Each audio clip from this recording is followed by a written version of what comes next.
Hello and welcome. You're on week 4. Way to show up for yourself. You made a commitment and you're honoring that commitment. I love that. So we're going to start today's session like we do all of our sessions, talking about what's going awesome in your life. So tell me, what's going awesome in your life? I hope you write that down in your quick map journal. Remember, it's important to go back and reflect on, these are the great things that have been going on in my life. It helps you reflect back on the great time you're having and all of the gratitude you have for what's going well. So please write that in your journal, document it in the Facebook group, share it with everybody. I want to know what's going awesome. Okay, so isn't it cool that we're all here together? We're getting ready to take that next step in our journey. And you know what we're going to do today? The first thing we generally do, we're going to talk about your action steps. So last week, you continued to notice your high and your low energy foods. You practiced honoring your hunger and your fullness. You focused on your chewing and you worked yourself up to a 20-minute meal. Congratulations, that is a lot of work, and I am so proud of you if you were able to do all of those action items. I can't wait to hear how it went. I already told you the 20-minute meal was a game changer for me, so I'm curious to see, was it for you? So post in the Facebook group, what went well and what did you find difficult? What was a little harder? Share with the group. We are your support system, so we're here to support you. Now, if you weren't able to follow through on your action items, I'd like you to ask yourself, what stopped you? What did you decide to prioritize over your health? And this is without judgment. Remember, this is a judgment-free zone, without judgment, just with curiosity. What did you decide to prioritize over your health? And how are you going to do things differently if the situation arises again? What we'd like to do is enhance your menu of choices that you have so you know how you would play differently when faced with the same thing in the future. And I talk about a lot, but what were the emotions that went along with you not following through on your action items? Were you bored? Were you irritated? Were you stressed? And what did you find could answer that emotion instead of food? So remember, we have to get to the emotion because our emotion tells us this is my trigger. So if I am stressed and I feel I'm stressed and that triggers me to go get that snack, if I have a different menu of things that aren't food that still nourish me, then I could turn to that when I'm stressed and say, okay, I'm feeling stressed. Here's my other menu. I'm stressed. I think I'll go for a walk around the block real quick. That helps me ease my stress, gets my endorphins going, makes me feel good again. I'm feeling bored. If I'm bored, maybe I could read a chapter in my book right now. So you see, you've built that menu of things that have nothing to do with food, but you know when you're triggered with a certain emotion, you go for food, you have that and say, I can do that instead. And then ask yourself, what would you like to have happen instead? What's my menu item? And what would doing that have for you? What's important about that? What's important to you about staying true to your big motivating factor, your big MOFA, what's true, being in alignment with your goals? What will having that do for you? And when and where and with whom do you want to be having that experience? And how will you know when you have it?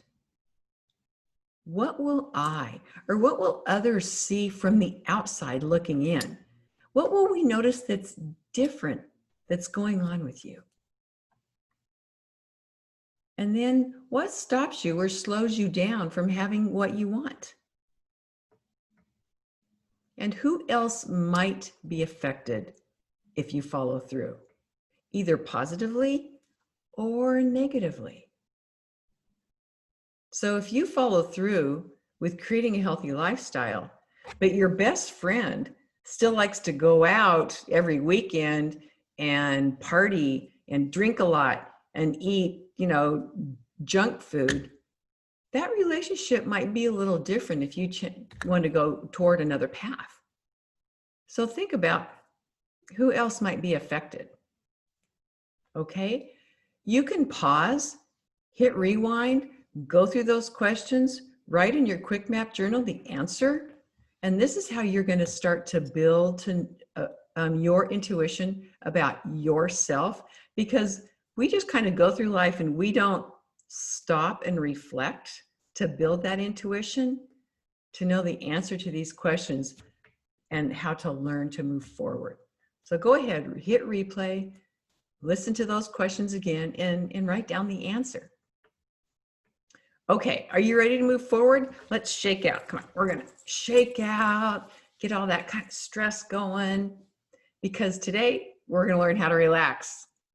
And why is this important? Because when you're relaxed, you burn more fat. When you're stressed, you accumulate more fat. So digestive stress, meaning when you feel bloated or your food's kind of undigested after a meal, that's about 25% what you eat and 75% who you're being when you eat. So who you're being when you eat means, are you moving at warp speed?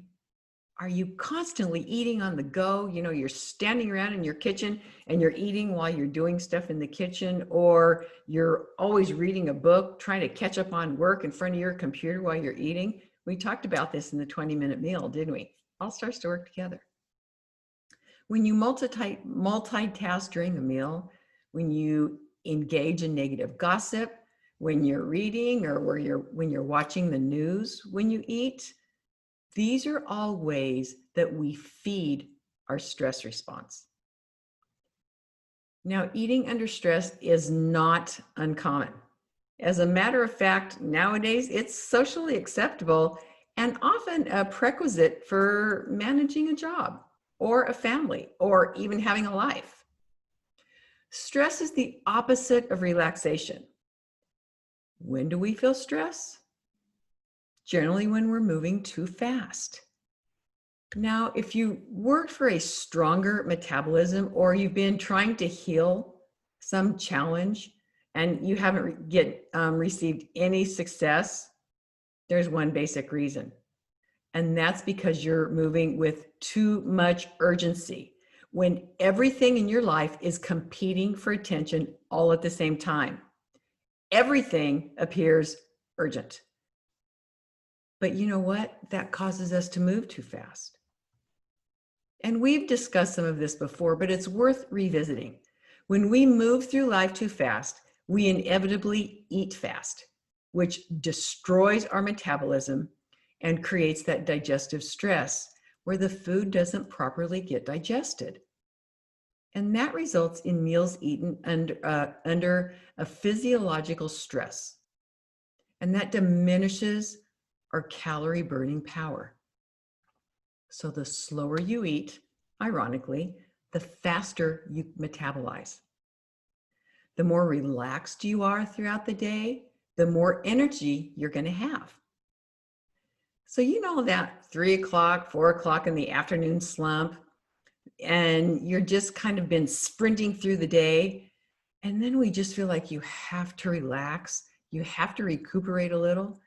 And so we get this kind of foggy, sleepy brain going on. You can't do anything. You're like, ugh. And that's when we end up binging or turning to something that's going to provide us quick pleasure, because we're not getting enough pleasure throughout the day. We're just stressed out and our body is going, ah! So you know that feeling. And I'm going to get a little bit sciencey here, but I find it really helpful to have an intellectual understanding of this kind of thing so you can know what's really happening in the body. So as I'm sharing this with you, just imagine your digestive system, if you can. Okay?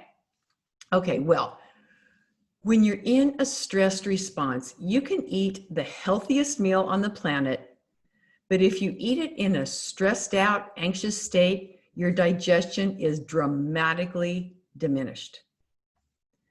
So from a scientific perspective, what happens is you eat a piece of food, the saliva starts breaking down the food, and then it moves to the stomach where it gets digested. But when you're stressed, the salivary enzyme, the content in the mouth, where digestion starts, is reduced, meaning the saliva that generally breaks down all of the fats is reduced. And the breakdown of protein, fat, and carbs, your macronutrients in the stomach, is impaired. And your blood flow to the small intestines decreases as much as 4 times, which translate into decreased assimilation of your vitamins, minerals, and other nutrients. So have you ever experienced the feeling of eating a full meal and you're still hungry? Like you can't get satiated no matter how much you eat? Most of us have. And that's a really good sign that the stress response is on and your body is not assimilating nutrients. Otherwise, if you were relaxed, your appetite mechanism shuts off because the body's saying, hey, I'm good. I received all the nutrients I need. So you have a handout that's entitled the autonomic nervous system. And so pull that out right now. And let me show you, I'm going to share my screen to show you what it looks like. Okay, so this is the autonomic nervous system. There are 2 branches, your sympathetic, your parasympathetic.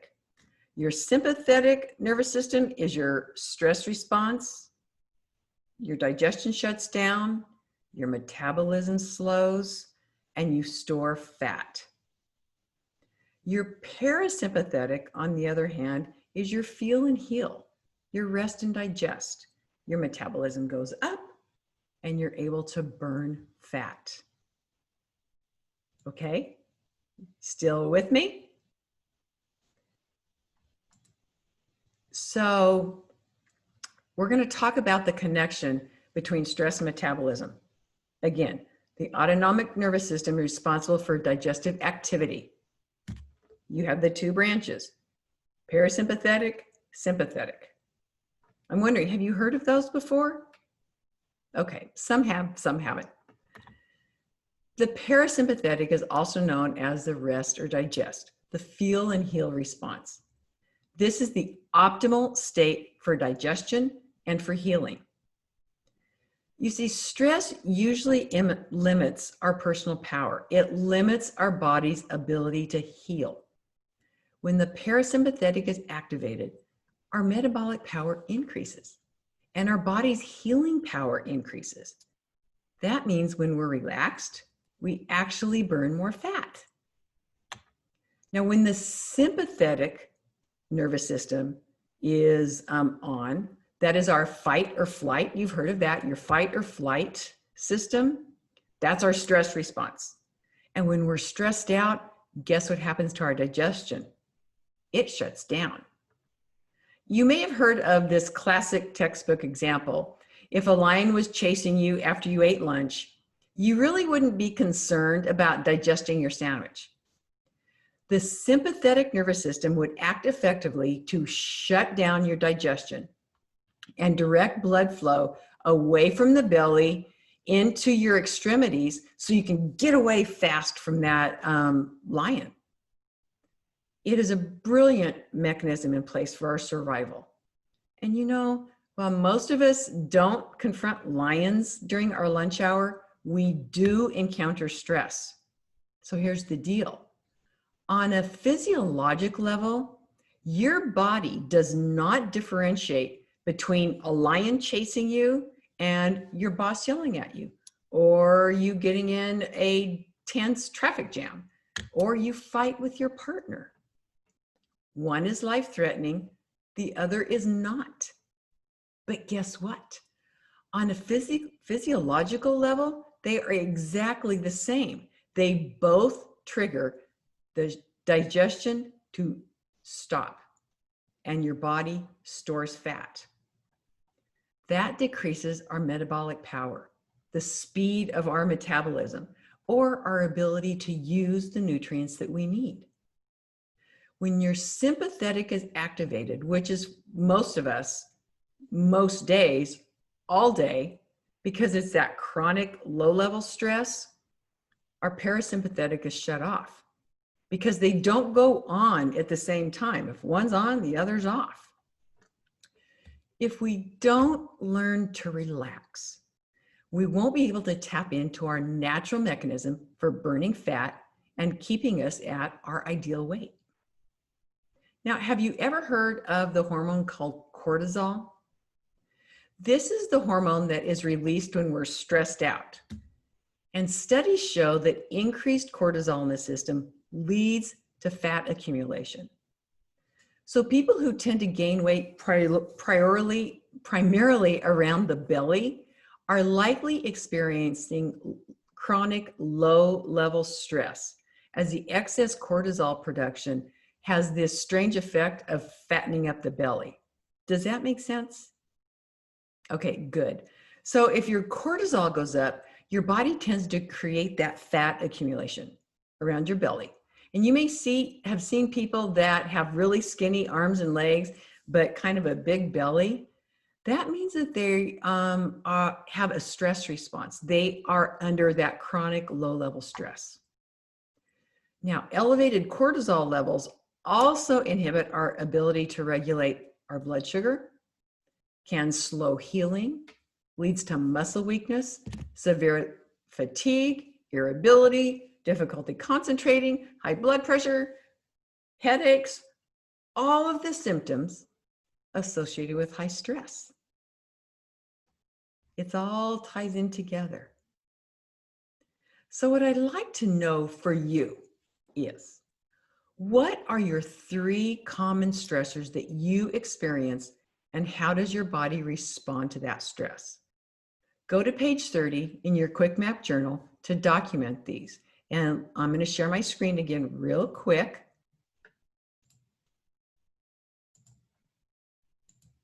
So there you are, page 30.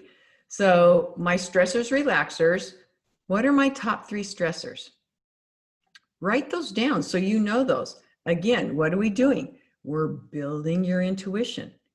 If you know your top 3 stressors, then you know when you feel that, that is going to create an emotion. And one, your stress, so you know it. You know this situation's coming up. You know it's shutting down your digestion. You know it's holding on to your fat. So then we can do something with that information, right? So write down your top 3 stressors.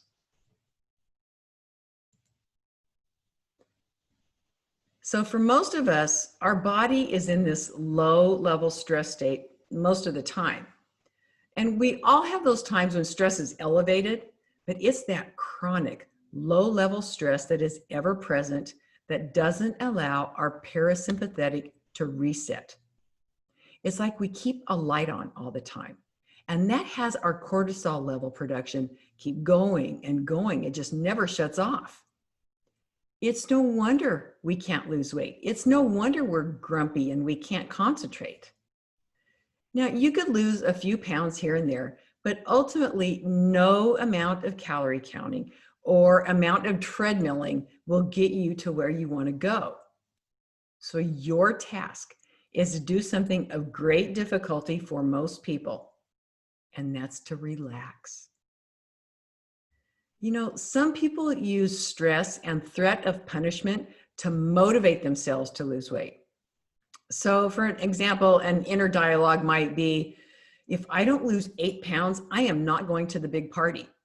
I am just going to put on my fat girl sweatpants and eat ice cream, binge on Netflix, and sit here and feel sorry for myself.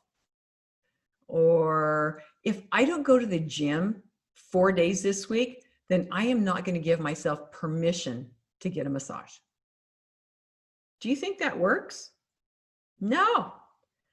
Using stress as a form of punishment to motivate yourself to lose weight might work sometimes, but it's not sustainable.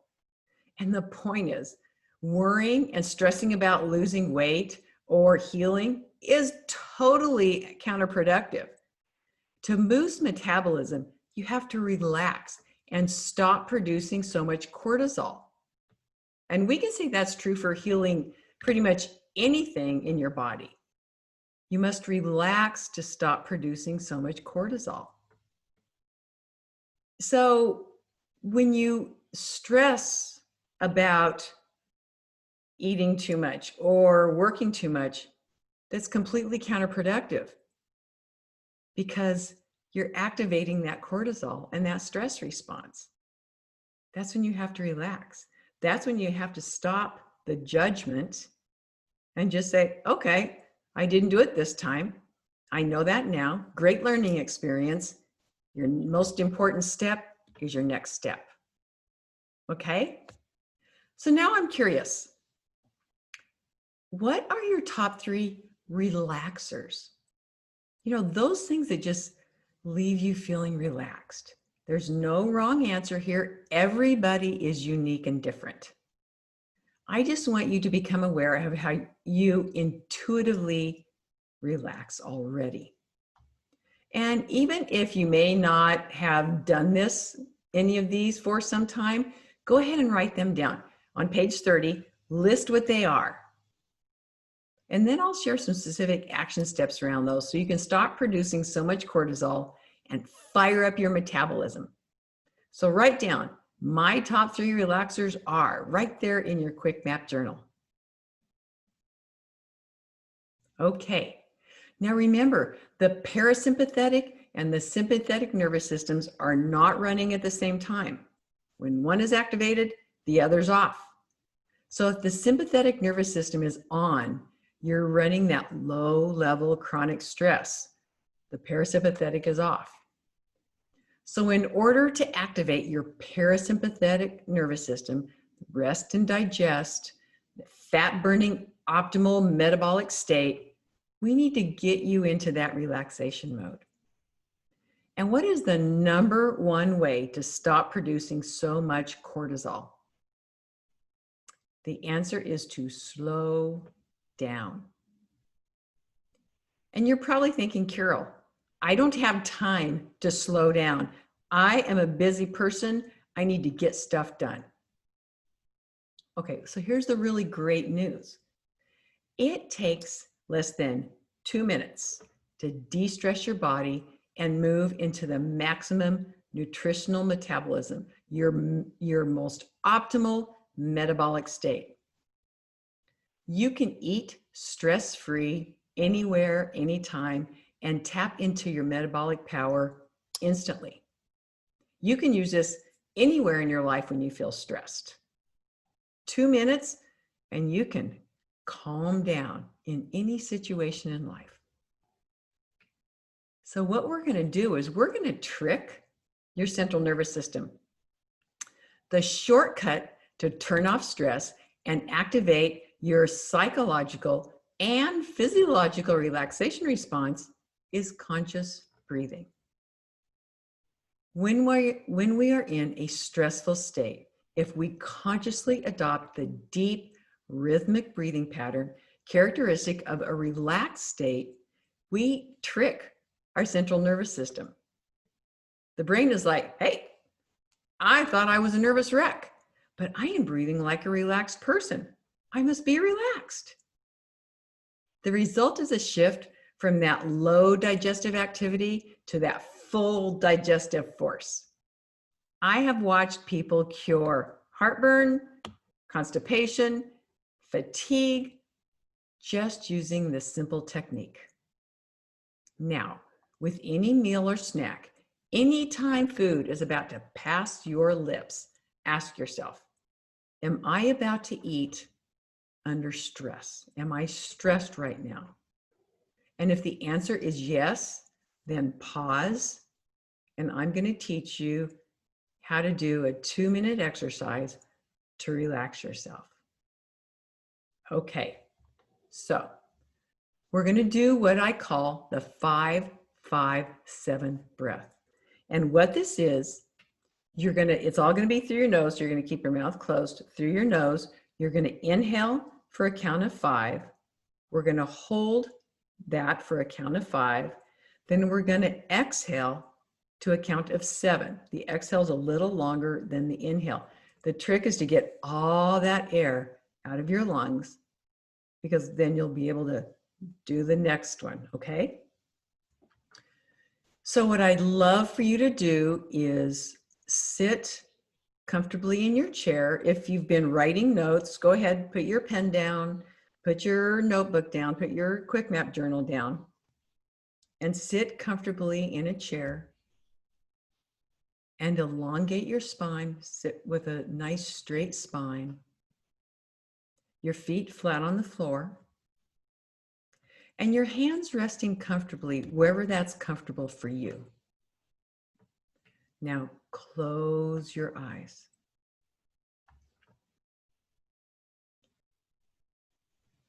Now what we're going to do is we're going to try a few of these breaths together to relax ourselves. Then I'll let you do it by yourself for just a little while. Okay? So spine tall, shoulders down. Okay, you don't want your shoulders up by your ears. You want them down. You want to unfurrow your brow. And if your tongue is at the roof of your mouth, you want your tongue at the bottom of your mouth. Okay? It's going to be in through the nose, out through the nose. So with me now, inhale for 1, 2, 3, 4, 5. Hold. 5, 4, 3, 2, 1. Release. 7, 6, 5, 4, 3, 2, 1. All the way out. Again, inhale for 1, 2, 3, 4, 5. Hold. 5, 4, 3, 2, 1. Release. 7, 6, 5, 4, 3, 2, 1.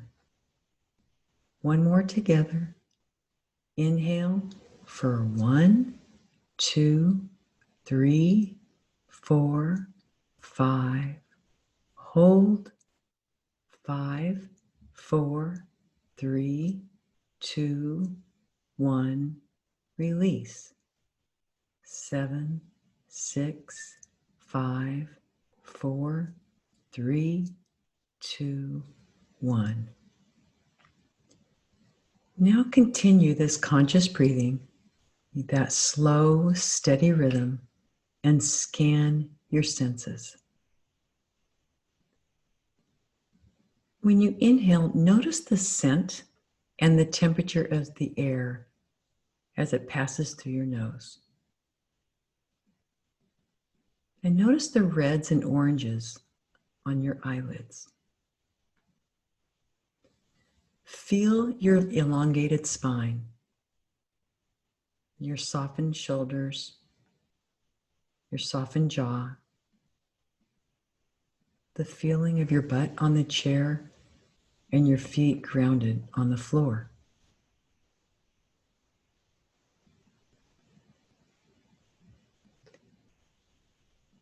Just hearing the sound of my voice, notice that when you exhale, the air is warmer than when you inhale. Keep breathing and keep scanning, tuning in to a heightened awareness. I'm going to let you do this breathing exercise on your own for just about a minute more.